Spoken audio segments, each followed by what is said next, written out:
ISI మద్దతు కలిగినటువంటి Shahzad Bhatti network ఉగ్రవాద ముఠాన్ని భూస్థాపితం చేశామని కేంద్ర హోంమంత్రి అమిత్ షా ప్రకటించారు.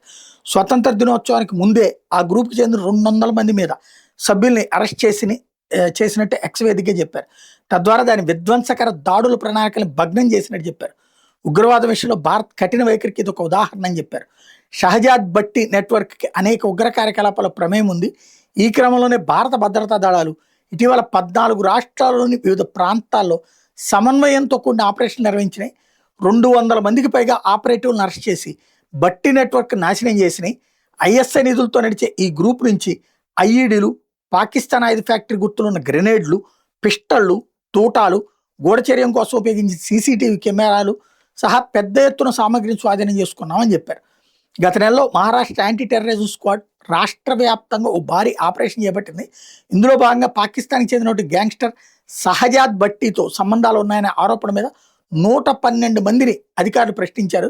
గ్యాంగ్స్టర్ భట్టి సోషల్ మీడియా ప్లాట్ఫారాల ద్వారా దేశ వ్యతిరేక కార్యకలాపాలపై యువతను ఆకర్షించడానికి, వాళ్ళని ప్రభావితం చేయడానికి ప్రయత్నిస్తున్నట్టు ఏటీఎస్ అధికారి ఒకరు చెప్పారు. ప్రభుత్వ వివరాల ప్రకారం షహజాద్ భట్టి నెట్వర్క్ పాకిస్తాన్ కేంద్రంగా పనిచేస్తున్న ఒక ఉగ్రవాద గ్రూపు. భారత్లో పలు బాంబు దాడులు, హత్యల వెనకాల దీని హస్తం ఉంది.